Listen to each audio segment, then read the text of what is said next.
today's event. So I'm going to skip the introduction of Kevin and Orville, and you all saw the book. It's 600 pages long, but don't be intimidated by it. 200 pages of them are footnotes and bibliographies. So it's only 400 pages long.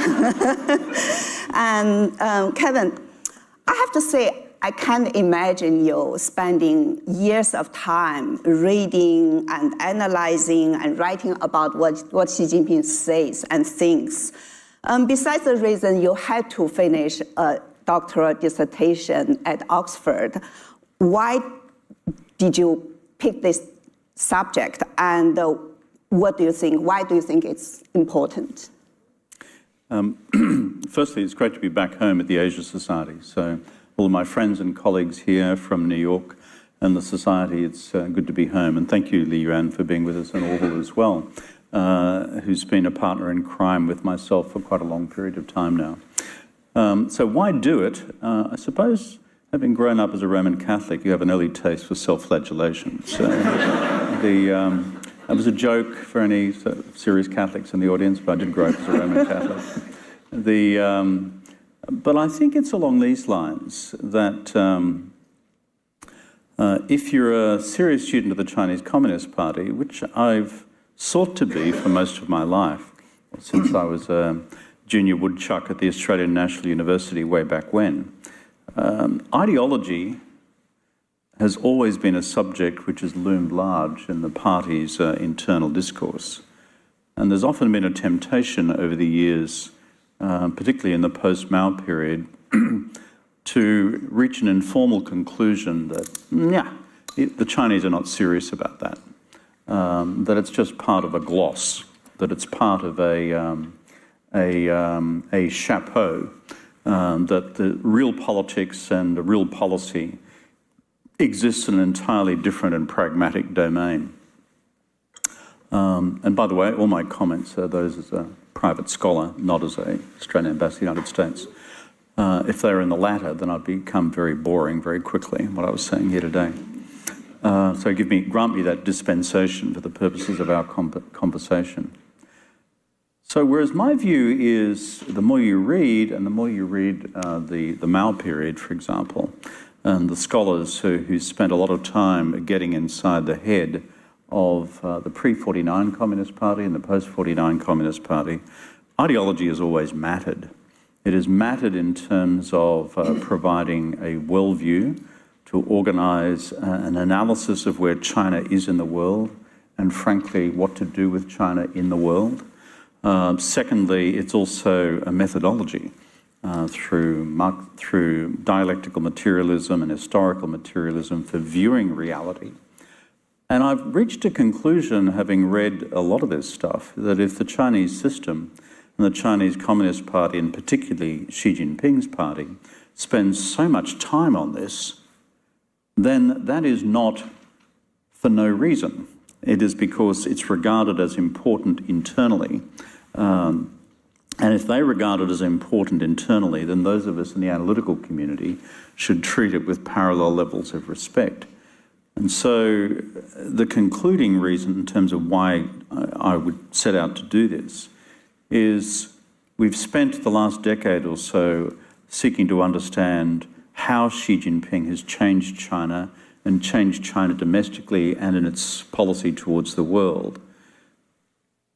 The why question, which is why has he done that and what is his overall driving ideological framework for doing so, is something that has been less explored, which is why I thought it was a useful thing to do, which is why I read the Xi Jinping canon and produced 190 pages of footnotes and bibliography. And I'm sorry about all that. That's not mandatory part of the reading. Yeah. Although you've been visiting China since 1974, if I'm not wrong, and I'm sure you've heard something that Kevin just refer to, some Chinese would say the Chinese Communist Party doesn't really have a real ideology. It only serves lip service to communism and Marxism, and its ultimate goal is to stay in power. How do you usually respond to those kind of comments? Well, I think that wager is exactly what Kevin is trying to plumb in his book. Kevin, you spoke of being a Catholic, and I have to say, when your book landed on my desk, you noted, I think, in one of the early chapters that Thomas Aquinas wrote the Summa Theologica, which is several thousand pages long, about everything that could be known in the 13th century about man's relation to God. I don't want to equate Xi Jinping with God, but I did have a kind of a feeling that this was an equivalent. And I think you would share that sentiment. So here's the question that occurs to me. The Catholic Church would disagree with you. Well, I'm sure, and I'm sure the Communist Party would too. So if ideology is important for Xi, I'm wondering how you think he got inoculated with that. Now, when he was a young man and got sent away for 7 years to be an educated youth in a very poor part of China, maybe this was the currency of the realm. Those were his formative years. But I wonder how you look back on those early years in terms of how he has become a sort of ideologue after a period when ideology didn't matter that much in China. The book deliberately sets out not to be a biography of Xi Jinping, in part because others have done this, but in part because I'm not a psychologist, and I find it very difficult to plumb the depths of a man's or a woman's soul in terms of who they are or why they act in a particular way. Mine's a more modest ambition. If you like, it's more of an intellectual biography. It's an ideological biography, which is how has he changed China's known ideological settings as of when he became leader in 2012 to what they are today, and the extent to which those ideological shifts have become barometers or indicators, or in some cases precursors, of real policy and behavioural change in the real world.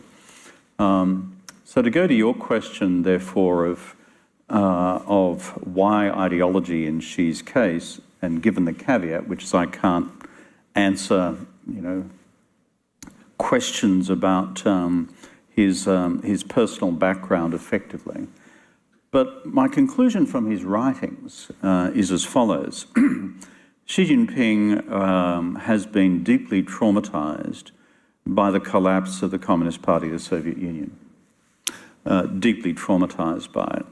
It is so redolent in his writings and his reflections and his speech-making over a long period of time that as he observes what happens with the Bolshevik Revolution in 2017, his observations that where was the Red Army, where was ideology in the critical events of 1991 when the Soviet Union collapsed, that his equation in his own mind is in the absence of a strong and continuing powerful Leninist state with a coherent set of ideological belief, and he uses the term belief and faith, Xinyang, in a semi-religious way, and the need to be rebaptized, his term, not mine, in that faith, that for him ideology is in part the answer, together with the disciplines of a Leninist party, to hold the country together and to prevent what he sees as the implosion of the then Soviet Union and the dismemberment of what was then the Soviet Union to a multiplicity of states.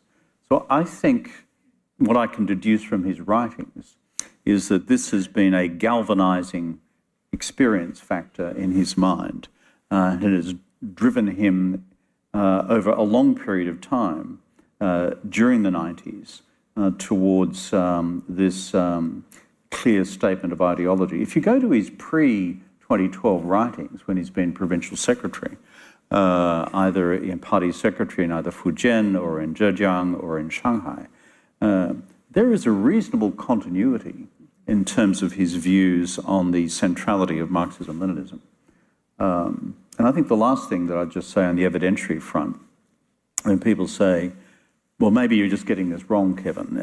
You're overstating the reality of the significance of ideology. Here is Mao's oeuvre on ideology, on Marxism and Leninism. Here is Deng's, here is Jiang's, here is Hu Jintao's, and here is Xi Jinping's. There is a quantitative factor here. So I always bring myself back to the empirical question, why? They do not do this stuff for fun. It's for a purpose. And I think with the purpose that I can best deduce is this level of anxiety that's come out of the CPSU collapse. Plus, we should not underestimate the fact that he is seriously Honger Dai. He's second generation red.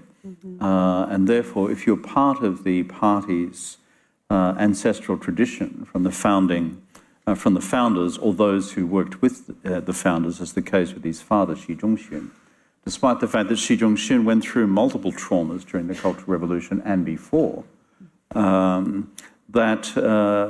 this quest to retain the centrality of the Leninist party has an additional personal dimension and familial dimension as well.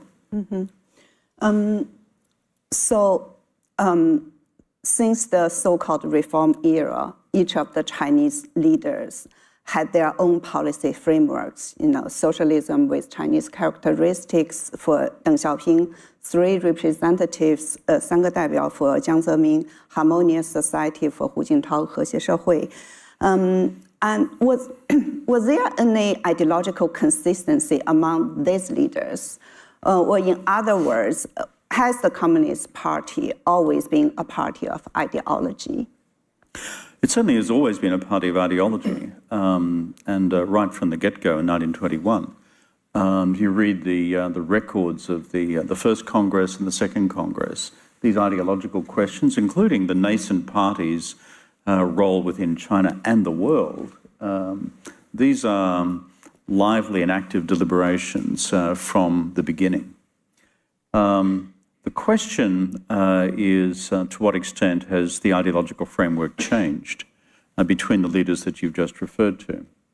If I was to put it into this sort of sweep of history, between, frankly, 49 and 56 in the 8th Congress of the party, Mao Zedong and the Central Committee for this period of time regarded class struggle as the central organizing principle for the party, and that is to deal with the enemy classes from within.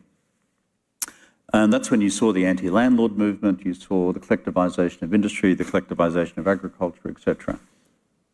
Then you get to 56 in the 8th Party Congress, and you see a resolution actually emerging from the 8th Congress which says, okay, we've just had 7 years of class struggle. We think we've dealt with the landlord class. We've dealt with the capitalist entrepreneurial class.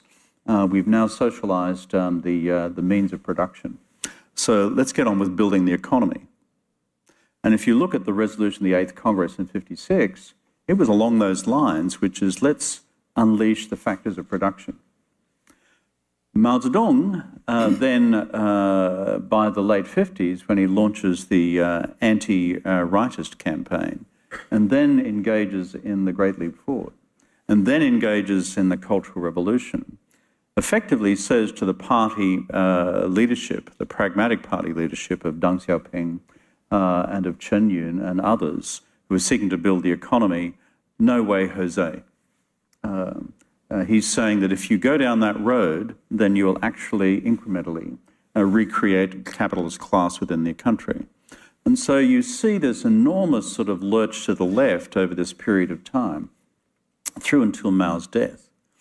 What I find fascinating is that when Deng emerges after 78 and through until the party's historical resolution, second historical resolution in 1981, is that in this period of time, the official critique of Mao and the Cultural Revolution and the Great Leap Forward and the anti-rightist campaign was as follows, that Mao violated the 56 resolution of the 8th Party Congress to place the economy at the center and the unleashing of the factors of production to grow the economy. And this became, therefore, the official ideological reset by Deng, Jiang, and Hu, Jiang and Hu Yaobang, who were both purged, for the period of what we describe as economic pragmatism. Within Jiang Zemin and within Hu Jintao, they have had different twists on this theme. You mentioned Jiang Zemin and the Sangadaibiao, the theory that three represents. Very much that was a case of, well, we're creating this entrepreneurial class within China. Mao warned us about this back in the 50s. What are we going to do about it? And Jiang Zemin's novel solution, as you know, Orville and Li Yuan, is pretty simple. We're going to put them into the party and make them into patriotic capitalists. And that's what decoded the theory the three represents is about. And then Hu Jintao, again staying within the Deng Xiaoping frame, says we've got some emerging additional challenges, which is about social harmony, but also about environmental sustainability. And when he talks about a theory of scientific development, right. Scientific economic development,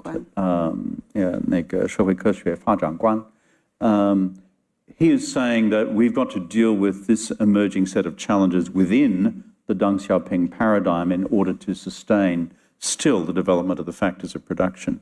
It's only when we get to Xi Jinping, and not straight away in 2012, but in fact at the 19th Congress in 2017, that he looks back at this great sweep of history and says, yep, but the problem with the last 35 years since the second historical resolution back in 1981 is that we have unnecessarily and excessively relegated what Marxist-Leninists call the relations of production. What's that mean? Class. Mm-hmm. So in other words, we've come back to an earlier frame. And he's not saying we therefore repudiate economic development, but we're saying it now has to be done in a manner which manages class inequality, but in addition to that, reasserts the centrality of a Leninist party. And so why does ideology matter? Each of these formal resets from 56 through to 78, 81, through to what happened then in 2017, have been these major, shall we say, inflection points in what then became a series of subsidiary policy and behavioural changes in the Chinese system. Yeah. As you wrote in the book, since Xi Jinping came to power in late 2012, he has turned much of China's political, economic, and foreign policy on its head. So why did he do that? Why was he so determined? I think one of the most insightful speeches that we have, and an associated leaked document, which is document number 9, which came out in 2013, 2014. And the associated speech with it, which was Xi Jinping's address, I think in July of 13. But it was never actually released officially. That's true. There's a complex sub-debate about the speech and the document, about what was officially released, which was something this long, the full speech was this long, and then they got document number 9 over here. Anyway, without boring everyone senseless about all of that, the bottom line is, it is very early in his period, but it is Xi Jinping, as I say, unbuttoned on what he really thinks about ideology and propaganda. And it is, the language used in it is quite stark in terms of his identification of the centrality of the ideological unraveling that he feared was occurring within the Communist Party. He uses quite frank expressions such as, there are many, many contradictions, Maodun, which have emerged over the previous 35 years, which my predecessors have not addressed. And therefore, I must now deal with the imbalances in development. And so in that speech, what you see, I think, are the emblematic elements of 3 significant ideological changes coming out of his belief structure. Number 1 is the party itself has become relegated. And we cannot, as Chinese communists, allow that to continue to happen. And it's the origins of what I describe as Xi Jinping's clear assertion that he will now take Chinese politics back to the Leninist left. That is, with a much more centrally empowered party. You know, his aphorism, which he borrows from Mao, it doesn't matter whether it's north, south, east, or west, whether it's the party, or whether it's politics, whether it's the military, whether it's the economy, whether it's society, whether it's the academy, the party leads in all. It's a pretty unambiguous statement. On his Marxism, you see less of this in his 2013 speech, more of it by the time you get to 2017, but also an indication that the impact of this sustained period of market-based economic reforms has been actually corrupting the party. And remember, this is the year that he launches the anti-corruption campaign, which is the longest continuing campaign in party history as of today. And the third thing you see in this, this early speech is what I describe as his nationalist theme, which is him saying it is time for the party to cease apologising for its qualities. It's time for China to cease apologising for, quote, not being like the West.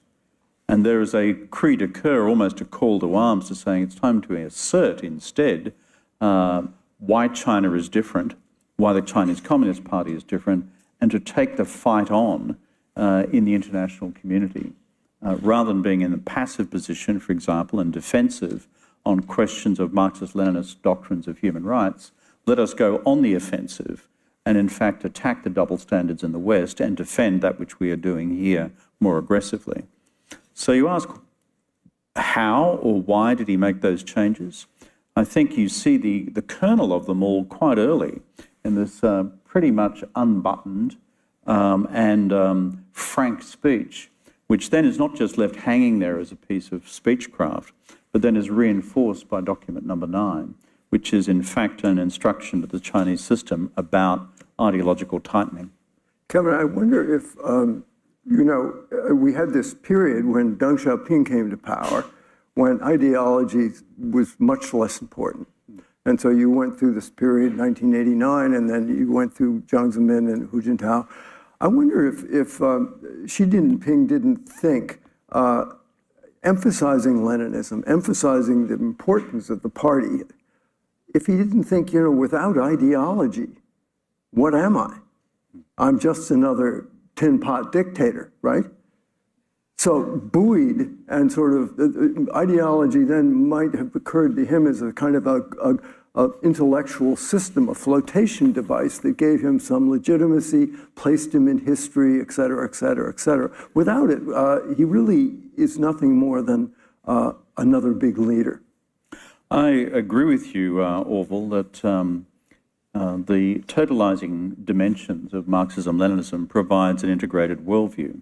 It is not just viewing the world through the lens of historical materialism, which is the evolution from slave societies through to communist societies. It's not just a view of dialectical materialism, which is here are the conflicts in society and the economy and politics today, which we, the Leninist Party, will advance by our direct intervention in history. It provides you not just with a millenarian destination point, going back to our Roman Catholic analogies, it provides you with an ideological methodology for interpreting reality on the way through. And so to your point, you can either be, as it were, in the Chinese historical tradition, an emperor, and then anchored in the deep but mysterious cosmology of the Son of Heaven, or you have an integrated ideological worldview about the future of Chinese society, the future of China in the world as a continuing revolutionary force. And Xi Jinping then becomes sort of part of destiny. That's true. And so, within the history of the Chinese Communist Party, the leader back to Mao's day, and even before Mao, if you go back to the earliest days of the contested foundings of the party after 21, when Mao was not, as you know, preeminent leader until after Zuni in 35, 36, each purported leader of the Chinese Communist Party has to have been a former philosopher king. That is, the interpreter of the ideological tradition and the definer of it. You said before that Deng Xiaoping didn't place much emphasis on ideology. Yes and no. No, if you look at the size of his oeuvre, but at the get-go, when he's dealing with the Maoist ideological excesses of the past, he uses ideology, Marxism-Leninism, to point to the fact that Mao was in error in departing from the orthodoxy of 1956, when the Central Committee determined that the central challenge for the party for the future was unleashing the factors of production, that is, growing the economy, as opposed to being preoccupied with the relations of production, which is class struggle. And if you like, these are the two dynamics, or the two dialectical forces in this evolving debate within the party over nearly 100 years. Are you going to emphasise class equality, or are you going to unleash the factors of production to grow the country, grow the strength of the economy, and to lift people's living standards on the way through? What is your central priority? And Deng had one set of conclusions about that, which Jiang Zemin and Hu Jintao followed. Mao had a completely different set of conclusions. And Xi Jinping is seeking to find a way through, which is somewhere between those two traditions. So I think you are right. It is the organising principle. It is a belief structure. The number of times Xi Jinping uses Xinyang, something we normally associate with religious belief, being rebaptized in faith. The faith is Marxism-Leninism. Read his speech on the 200th anniversary of the birth of Marx in 2018. It's a fascinating speech. I cover it in the text there,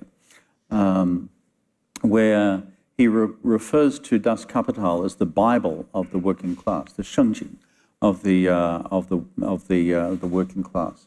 So on the faith question, the belief question, the totalizing ideology / theology of the system, you're right, it occupies this role as well. And he, as we were speaking about earlier, he actually mentions the risks of China losing its soul, which is losing Marxism-Leninism. This, again, this kind of strange equation of faith, whether we usually think of it in religious terms, but for him, it's in ideological terms.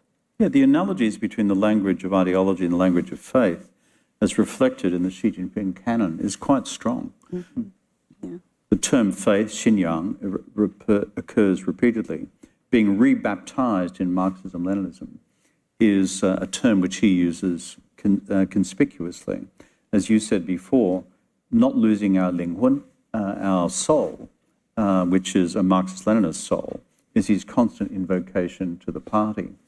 The party being aware still of its founding mission, its Chufa, and its Shiming.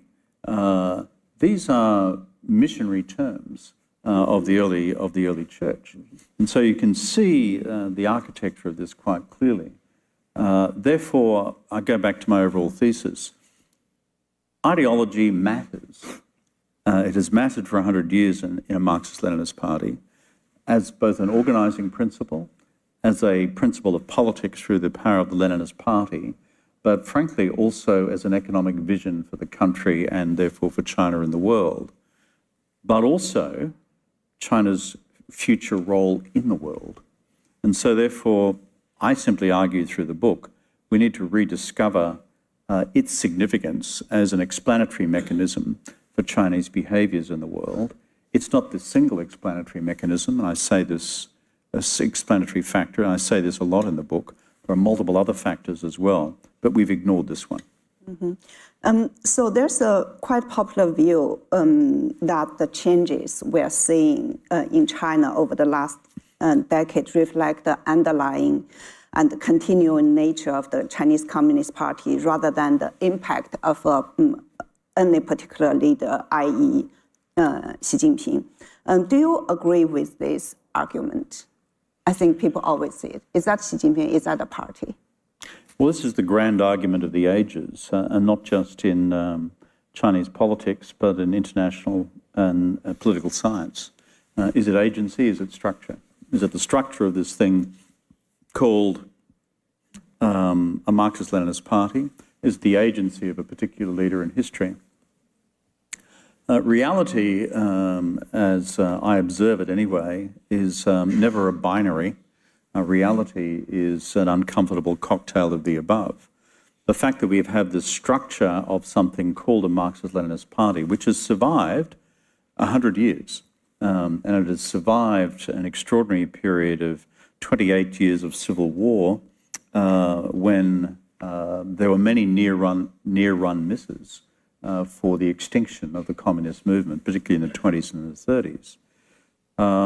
And throughout this history, therefore, this, the structure of the party and a Leninist party is of itself foundational. So we cannot simply relegate structure and say it's purely been the product of Mao's imagination or various political leaders' imagination. So the structure is there, and it's a formidable structure, those of us who are familiar with it. However, on the agency question, look at the agency of two leaders in particular, Deng and Xi.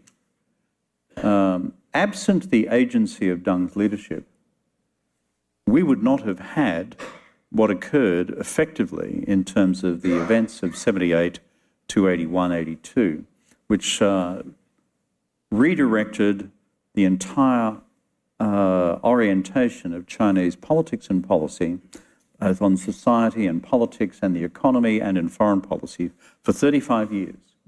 It is very difficult to come up with a counter-argument that said that if there was no such person as Deng Xiaoping, would that have happened?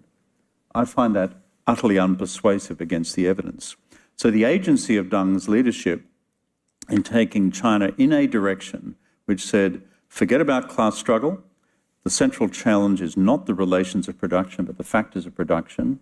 Doesn't matter whether a cat is black or white, so long as it catches mice. It's glorious to be rich. You remember all these statements? That governed the orthodoxy for 35 years. And that's the agency of Deng's leadership and, frankly, his followers, Jiang Zemin and Hu Jintao. The agency of Xi Jinping's leadership in what he describes as the new era, Xin Shidai. And what's the new era mean? It's the non-Deng era. Xin Shidai effectively began in 2017, though on some now interpretations back to 2012. And he's saying that in this new era, through the agency of my leadership and Xi Jinping thought on the new era, that we have now entered into a post-Deng period where we are correcting all the imbalances which occurred during this period of reform, opening, and economic modernization and growth. So my argument is against the evidence. The agency factor of the two leaders, in this case, has been profound. But we cannot say that the structure, at the same time, of the underpinning Leninist party has been irrelevant. So it is a cocktail of both. Yeah, I was really struck by one paragraph you said in your book. It's Xi's predecessors, they intentionally left the door of democracy a little bit open, and Xi slammed it shut. And as an intelligent man, he knows the cost of that. Can you explain a little bit of that? I was really struck by that. If you look carefully, I think, at the period of Deng, Jiang, and Hu, what you saw, absent the events of 1989 and Tiananmen, and we can address that separately if you wish, is a view of China's political economy which said, we are going to unleash the factors of production. I know Deng Xiaoping says to himself privately that this will create all sorts of new tensions in society arising out of inequality. But that is a price that's worth paying in order to grow the economy, grow living standards, and some people in some regions will get rich first. So he actually embarked upon that as a strategic direction. And knowing full well that this, in the very long term, could end up with some deep reappraisals of where China landed on the critical question of democracy and capitalism. Neither Deng, nor Jiang, nor Hu ever said, and that is going to be our destination point, a departure from communist orthodoxy. But if you look carefully at their canon and what they experimented with, remember Jiang Zemin bringing capitalists into the party, which was regarded by Mao as ultimate heresy and heterodoxy. Hu Jintao's experimentation with local level democracy and local elections in villages, for example. Both these things have been quashed in the period of Xi Jinping. And so Xi Jinping, I think, mindful of what happened with the CPSU, mindful of the implosion of the Soviet Union, mindful of what happened with what he described in his earliest writings as ideology being like the fish rotting from the head. That is, if ideology begins to erode and corrode, so too does the organisational rigour of the party and its belief system. That he therefore concluded that I can see where this is going to go. The Soviets have given us an indication as to where this lands, and I'm not going to allow that to happen. So I used the analogy, he saw the future and he shut the door. Was he fully mindful of the domestic economic cost of shutting that door by taking the economy so far to the Marxist left? That's an open question. We're still debating the extent of the economic cost and therefore what now unfolds in terms of rising youth unemployment, slower growth, etc.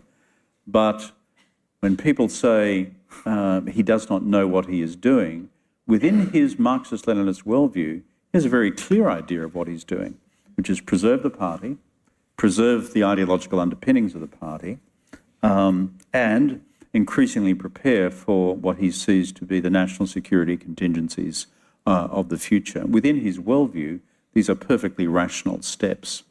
And so therefore he's... So Kevin, let me throw another element in the discussion here. We had a period, starting with Deng Xiaoping and really going almost all the way up to Xi Jinping, when the Western world was not emphasized as a hostile foreign force. That imputation was still there, but that wasn't the main theme. How do you analyze that contradiction, which was always existing between the nations that were imperialized and imperialist nations? Do you think we are back in a world where this idea of a hostile foreign force is an important part of Xi's sort of belief system? And if so, what does that mean for those of us who are in that hostile foreign force camp? Let's speak for yourself. I think Australia has got the scars to prove a little hostile foreign forceism. I'm glad I'm speaking here in a private capacity. I think, remember, if this book of mine is about ideology, it's about a totalizing ideology and how the leadership at a particular time explains the world to the party and to the country. It's always worth asking ourselves, how did Deng do that? Before we go on to how is Xi doing that. And how did Deng do it? Deng said, starting from his domestic premise, which is class struggle is just making us poorer, and it gave us the Cultural Revolution. Neither of these things were good. Now we're going to grow the economy, and we're going to increase people's living standards. It's glorious to be rich. My mechanism for doing that is reform and opening. I'm going to reform agriculture, I'm going to reform industry, I'm going to unleash the private sector. And he did. Then he says to himself, how will this grow even further? Answer, consistent with the economic development theory of newly industrialized economies in countries, I must therefore engage in global markets. And thereby the normal path to economic development is for developing countries, poor developing countries, is a boom in net exports. And so that's exactly what happened with low-level labour-intensive manufacturers for export. And that is very much the genesis of China's economic transformation in the 80s and the 90s and into the noughties. And so how does he therefore explain the world? This is Deng Xiaoping. He says, out there in the world, what we're going to do is work within the US-led international economic system, because that's the reality, and we're simply going to work within that to make as much money as we can for the country. And he did. And therefore, if you read carefully Deng's writings in the period, he is saying that this period, which will last for generations and generations, was necessary as a unified domestic worldview, reform, global worldview, opening, 改革开放, in order to unleash the factors of production and to make China a powerful state, a powerful country, a powerful economy with high levels of living standards, while leaving open those doors we spoke of before, because he's smart enough to understood where those things can go. And so, in other words, done within the ideological framework of Marxism and Leninism, justified all this in terms of what he described in the seminal documents of 1981 and 82 as the primary stage of socialism. The primary stage of socialism. And therefore, all these things were permissible. And when asked the question, how long is the primary stage of socialism? He said, generations and generations and generations, tens of generations. Well, that takes you into hundreds of years when you think about it. So we flip over to Xi Jinping. And we've discussed his earliest writings in 2013. And in his ideological view, he sees instead a range of other factors. He sees, of course, all the domestic inequality factors we've spoken of, and the need, therefore, to readdress the questions of the imbalances of development, and a new type of reform and opening. 改革开放新的模式. In other words, it's no longer the unqualified, unrestricted reform and opening of the past.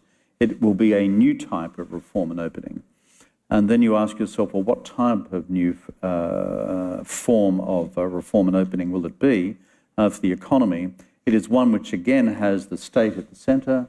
It is one which, therefore, has state-owned enterprises at the centre. It's one which is more sceptical of the untrammeled role of the Chinese private sector.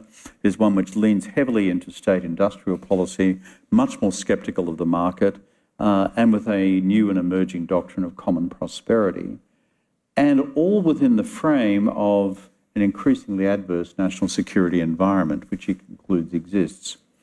And so therefore, Xi Jinping's worldview, as it extends to the world, and not just to China itself domestically, is one where he does see himself as an increasingly binary strategic contest with the United States and its allies. And you can see this, again, as redolent within the literature.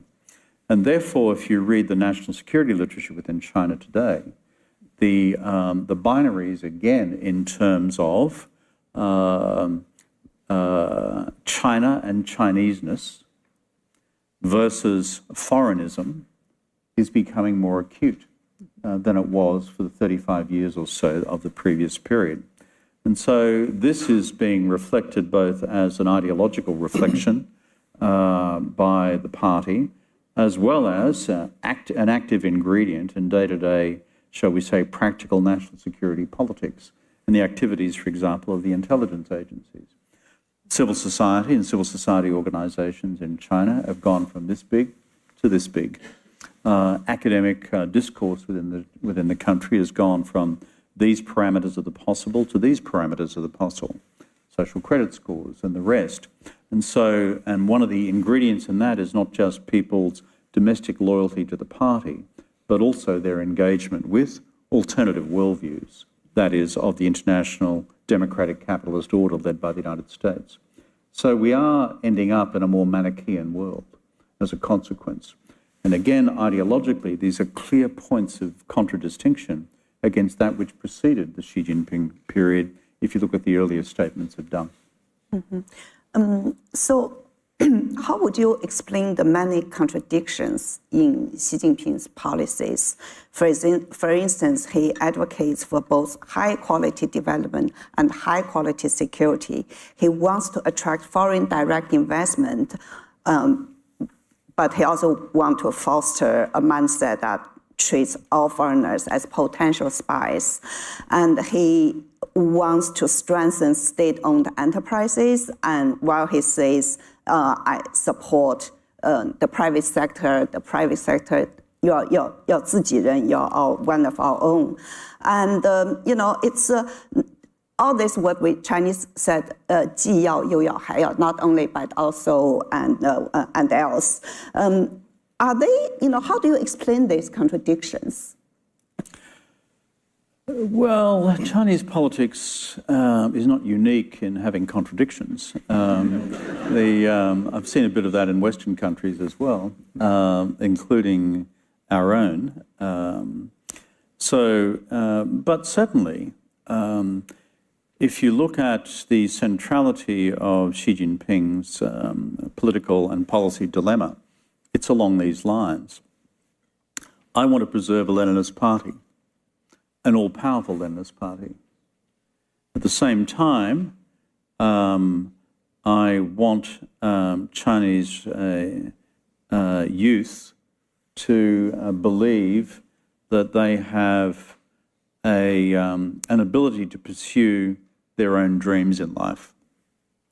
Remember the whole campaign about the China dream, 中国梦, 我的梦, 中国的梦, my dream and China's dream. So if you like, between an all-powerful Leninist party and your ability to pursue your private dreams, you are running into, as it were, contradiction number one. On the economy, as you correctly identify, Xi Jinping is saying, we want, if you look carefully at the ideological statements, the formula around the 两个保护, the two guarantees, which is guaranteeing the role of a strong private sector and guaranteeing the role of an activist and reformed public sector, that is state-owned enterprises. And to which we would say, well, yes, we would all want to achieve that balance. And in reality, where does the investment capital go? Increasingly in the direction of SOEs. And where is private fixed capital investment going for the private sector? Slowing down acutely.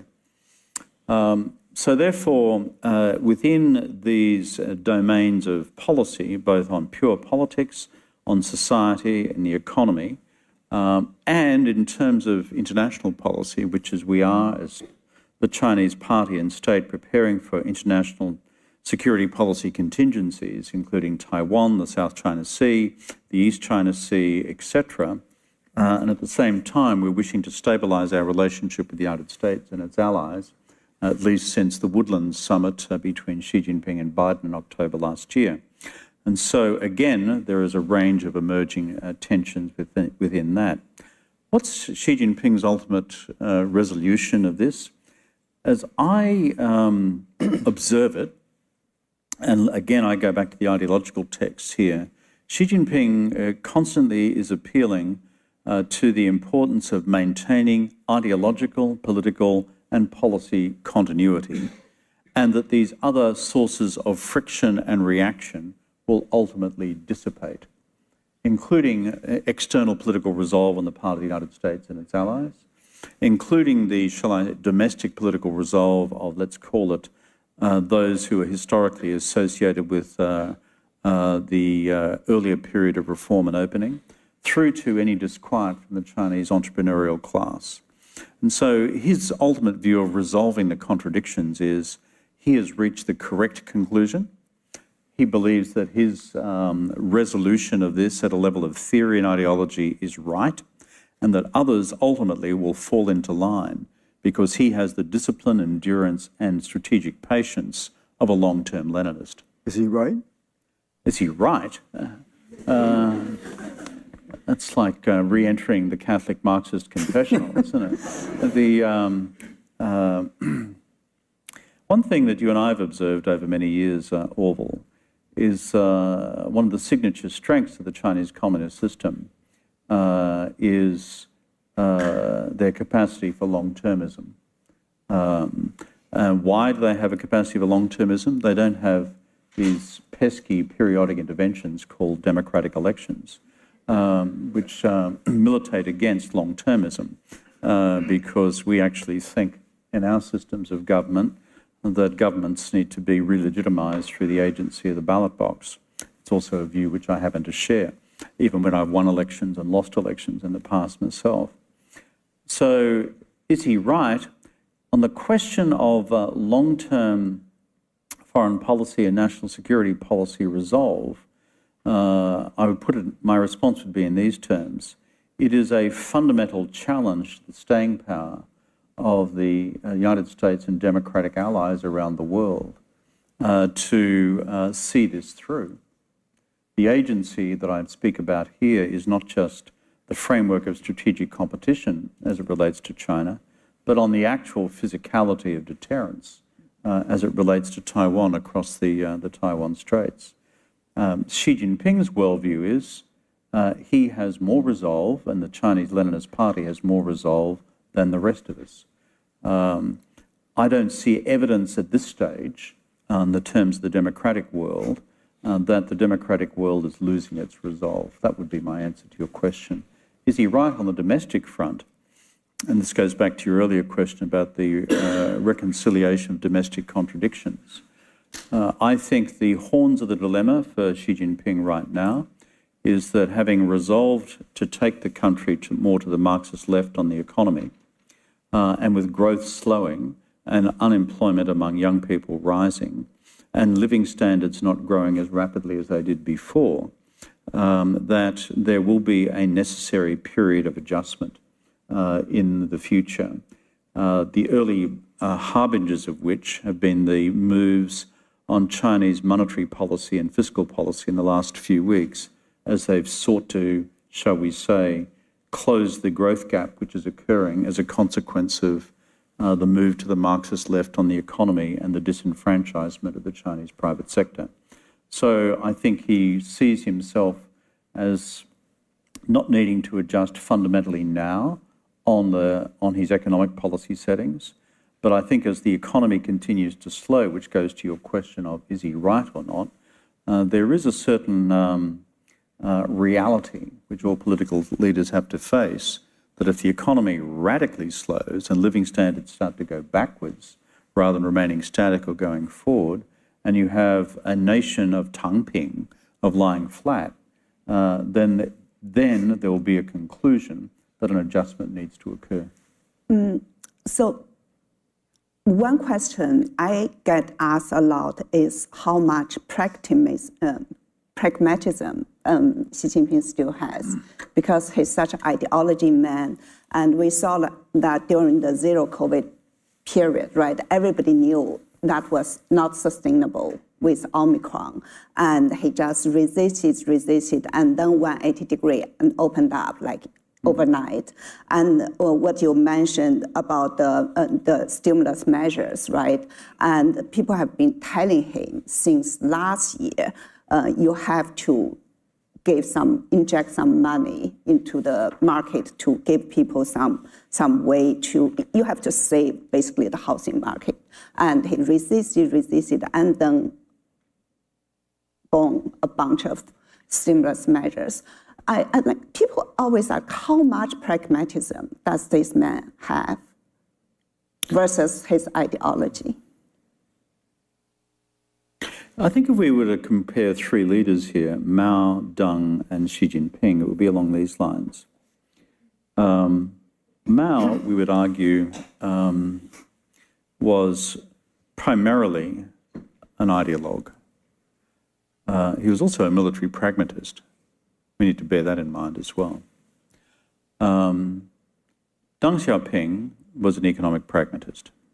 We know that, and we've reflected in this discussion today on that 35-year history, which produced remarkable economic outcomes. And then thirdly, we look at Xi Jinping. The way in which I would characterize it is along these lines. Mao Zedong, being primarily an ideologue, but not exclusively, was a risk taker and, in my judgment, from time to time, a reckless risk taker. And sometimes the reckless risks paid off. Take, for example, the Korean War. Mao Zedong's decision to engage in the Korean War in 1950, within 6 months of the October 1 revolution, was the craziest exercise in national security risk-taking you could think of. The Americans had the bomb, China didn't have the bomb, and there he was, throwing 1 million Chinese troops across the Yalu. But guess what? he fought the Americans in their historiography, at least, to a standstill at the 38th parallel. If you flip to Deng Xiaoping, Jiang Zemin, and Hu Jintao were not risk takers. They were quintessential pragmatists. The way in which I characterize Xi Jinping, observing his behavior, particularly in foreign policy and security policy, is that he is a calculated risk taker. What's the evidence of that?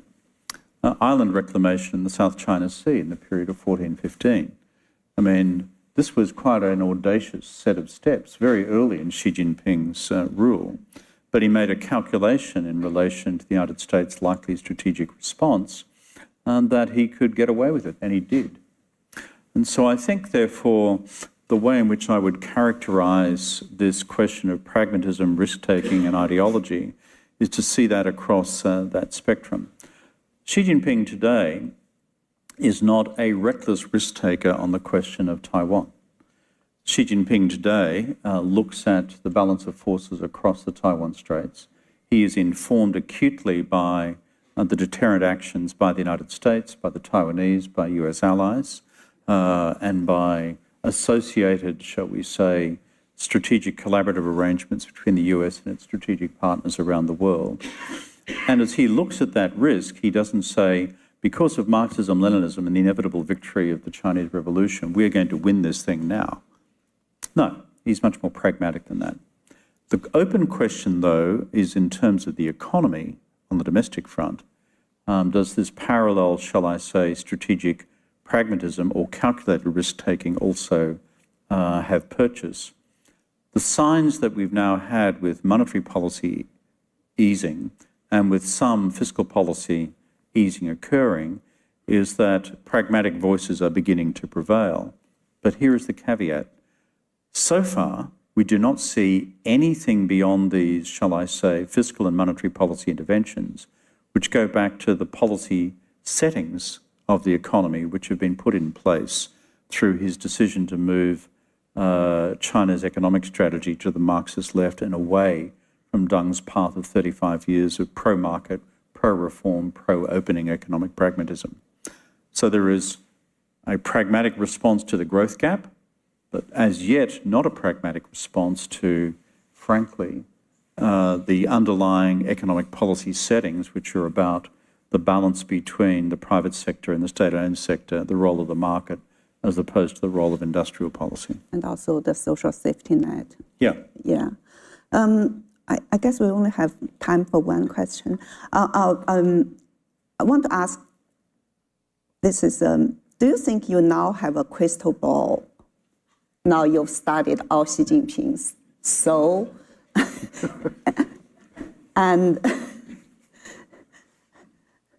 that's a very nicely put question, which I will now seek actively to evade.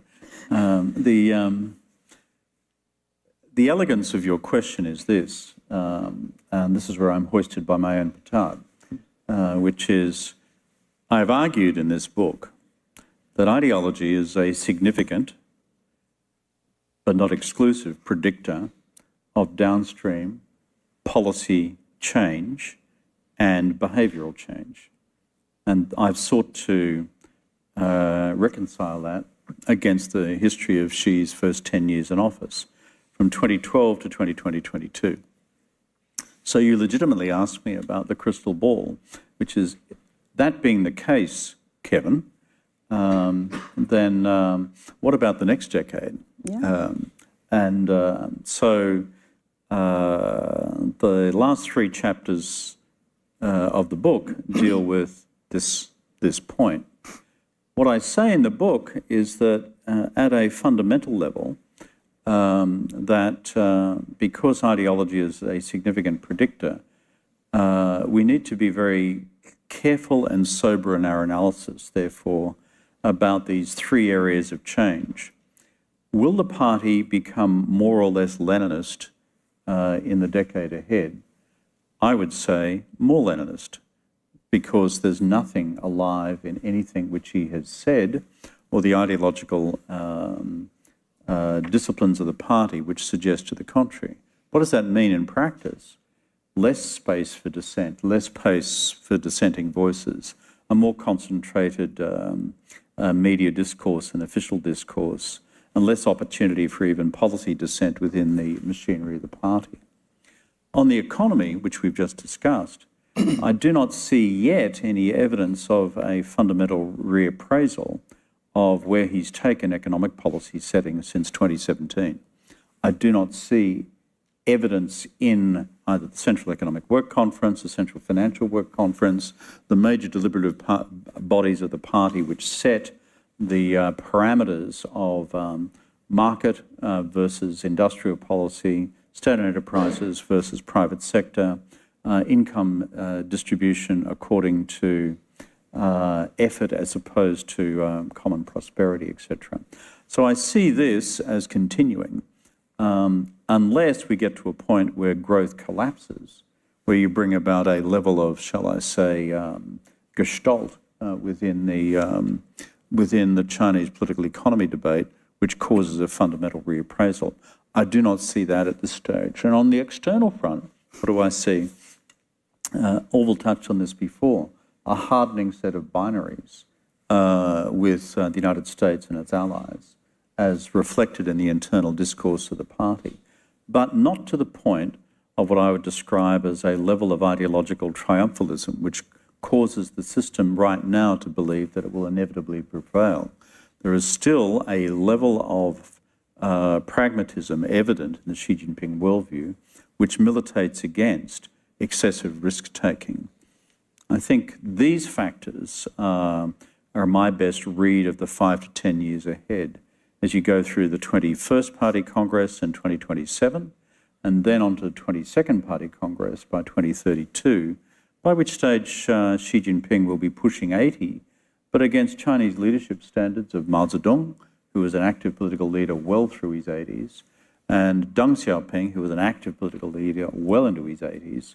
That is how I'd see this decade ahead unfolding. It's quite depressing, right?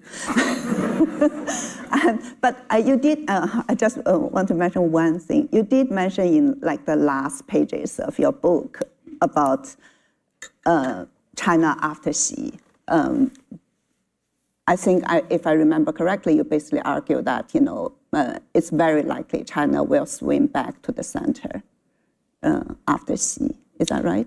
Depends how long Xi Jinping is in power. The argument I put in the book is that if he can sustain himself into not just the medium-term future, but the long-term future, then of course the ideological settings I describe in the book progressively over time do become more entrenched, particularly with a rising generation who have been more systematically imposed to Chinese ideological and nationalist education.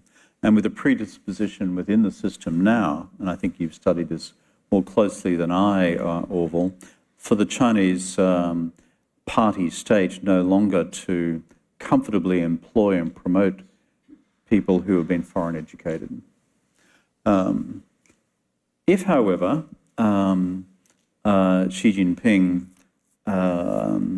is no longer the leader, say after the 22nd Party Congress in 2032, then what's the pattern that we see in post-49 history?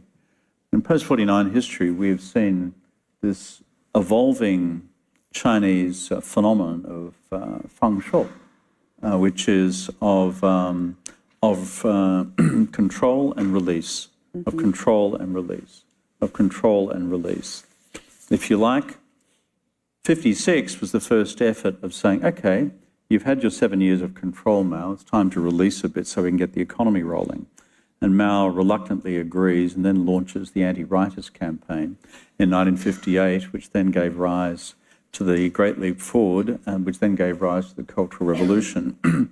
So Mao was saying, no, thank you. We're going to have more control, not less. And then you have the massive reaction to all of the above with what unfolded under Deng, saying this is excessive control, excessive class struggle, excessive centralization, excessive triumph of politics over the economy, and therefore we're going to have release, release, release, release. Xi Jinping, in turn, represents a reaction at a dialectical level, if you like, in the way in which he would see it, against this excessive level of release of party discipline, of party indiscipline, of too much economic liberty, of too much social liberty, of too much personal liberty, and in terms of too much compromise to the US, the West, and the rest. And so in the whole scheme of Chinese history, then the folks within the Chinese system, in the party, in the military, in the academy, and in society, who are uncomfortable about these changes at present, and there are many of them, and you know them all, is at a point when there is political change at the centre, then you can see in the medium to long term these forces in Chinese society and in politics bringing China back to equilibrium over time. Can I put a timetable around that? No. But I think if you look at the full sweep of post-49 history, this pattern has been in evidence, which is why I think it's very important for American audiences to always have in mind this thing. Whatever this country and US allies conclude about Xi Jinping one way or the other, we need to be very careful about reaching a conclusion that this country has a systemic adversary in China itself, or even in the full complexity of the CCP as it's evolved over time as well. There are a range of views within the CCP. Could you imagine after Xi Jinping a Deng 2.0? I'm glad we've now got to the end of our time. I know. because as you know, the Chinese system does not permit a debate about China after Xi. To then go to Deng 2.0. But what I'm saying is, we should just be sober. I mean, Orville, you're an acute student of Chinese party history. The evolution of this since '49 has these patterns, and therefore we should be very attentive to where these underpinning sociological forces, political forces within China go in a new set of realities in the event of future political change. What shape and form they take, it's unknown, and there is not a neat history of moving from one leader to the next like this, like that.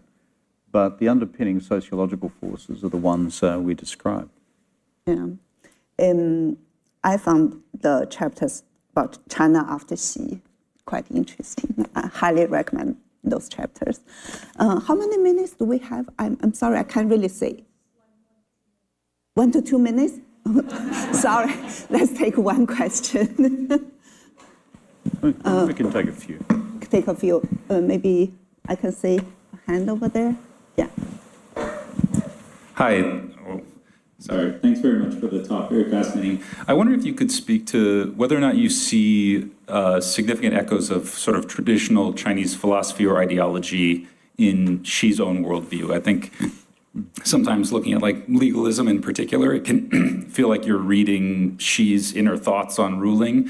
And do you see that as a significant connection, or has it kind of been washed out by Marxism-Leninism?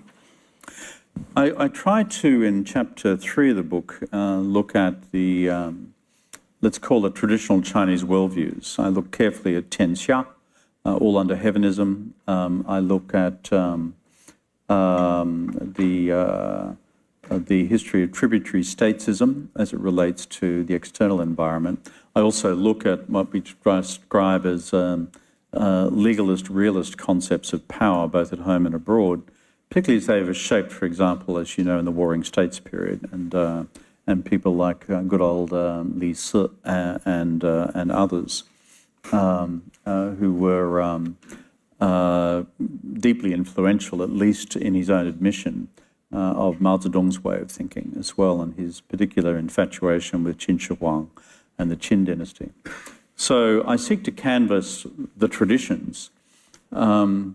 If you read Xi Jinping's canon and what he's produced, he is not a huge reciter of the legalist tradition.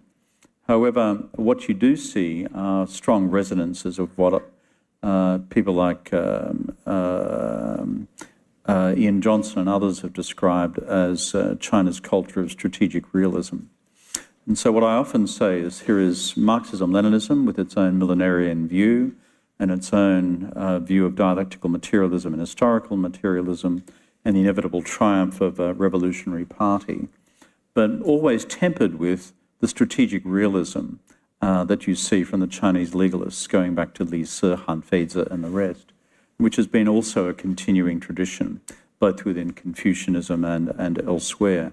And those resonances, I think, underpin what I described before in response to the questions from Li Yuan and others, that Xi Jinping is a calculated risk taker, and the calculus arises from elements of the continuing and resonant legalist tradition that you just referred to. Okay, one more question. In the middle? Yeah. Yeah, thank you very much, Dr. Rod. I have a question. There are certain views in China where people would think, for example, the constitution or the entire legal system sometimes matters more than people decide to example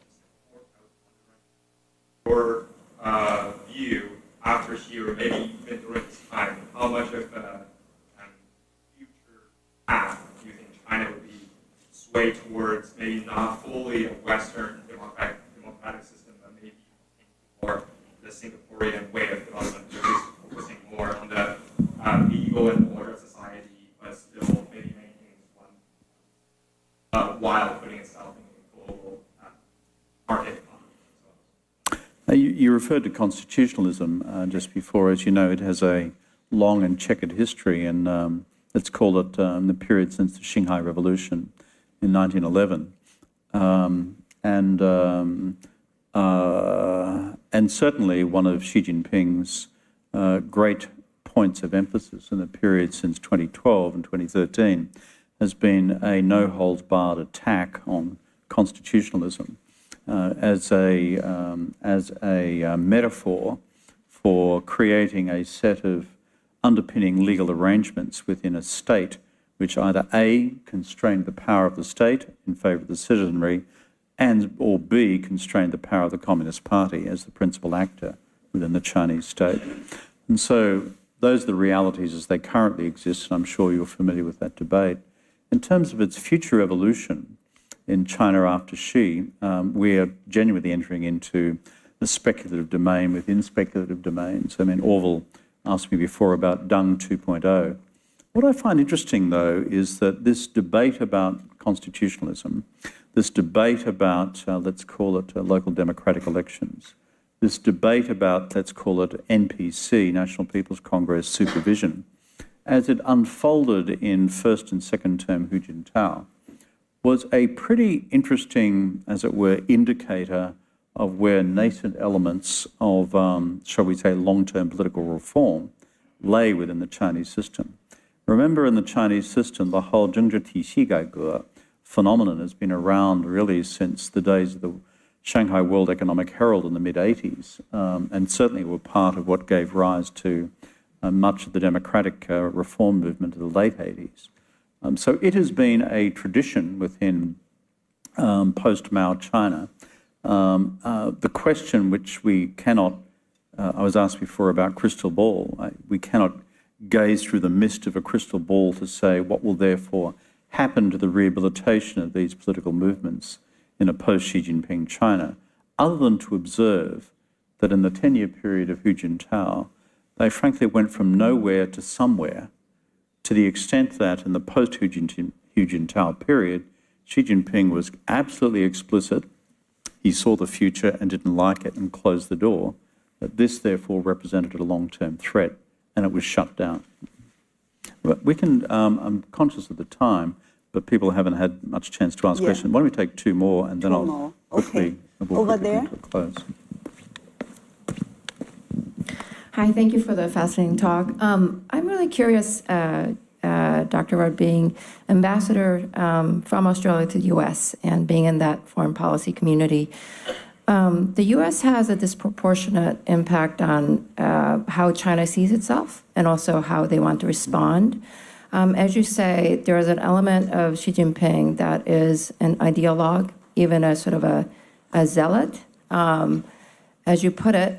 And so I guess my question is how you think the U.S. should react or respond to China's rise and Xi Jinping's foreign policy sort of predisposition, and what might lead to a more sort of peaceful kind of ultimate outcome. Just wanted to get your thoughts on that.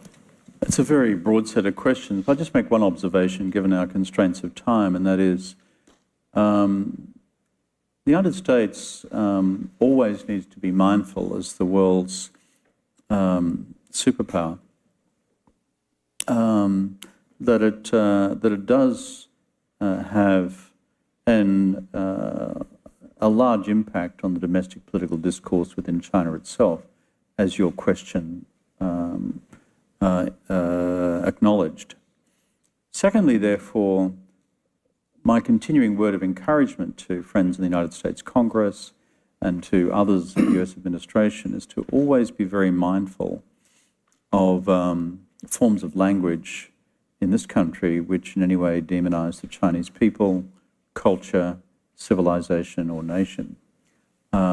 This is self-evident to an audience such as this in the Asia Society, but it needs to be clearly understood across the body politic.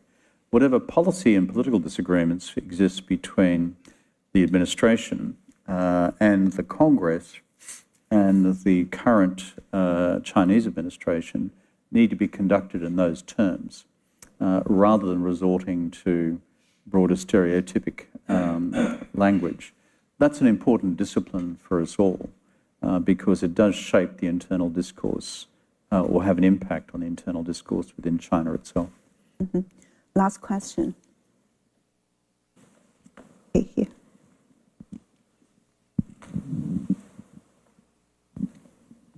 Thank you so much. There are certain elements of Chinese political thought that seem, frankly, quite contradictory to leftist Marxist-Leninism, referring to the enduring popularity of thinkers like Carl Schmitt, quite remarkably, the increasing cooperation with governments such as those of Russia and Hungary, frankly, the crackdown on Marxist student groups that was quite prevalent in 2018. So how do you kind of square that circle? Well, as you know, without getting too much into the weeds on this, the internal CCP critique of, let's call it neo-Marxists, and a fear on the part of the party that a rediscovery of, shall we say, of a new left within the Chinese Communist Party was a significant challenge in terms of the party's hold on the policy debate. In the history of the party, as you know, it has always been somewhat easier to critique challenges from the right, neoliberalism in all its forms, capitalist rotas in all their forms, etc. A more problematic debate are those over here. I think my only response to your question is that if I go through carefully the Xi Jinping canon, his preoccupation from 2012-13 onwards has been the problems over here. And I think if you go through in particular the ideology and propaganda speech of 2013 and the series of subsequent speeches about, let's call it, political discipline within the overall operation, it is quite a small quantity of attention which is delivered to these problems of, quote, the new left, as opposed to these problems over here to the right as they would be perceived. And frankly, that's consistent, I think, with the Chinese tradition going back to Communist Party tradition to 1921. If you look at the tradition from 21, frankly, the earliest critiques of John Dewey and American liberalism right through the 20s and 30s, the public problem number one, I won't say public enemy number one, has always been seen in and around the forces of liberalism and within that, liberal democracy. And so therefore, I think these are seen as boutique, manageable problems in terms of the new left, particularly in the period after Bo Xilai met his end, as opposed to what is seen as being systemic and significant in terms of problems on the right. Okay, thank you. Thank you, Kevin. Thank you, Orville.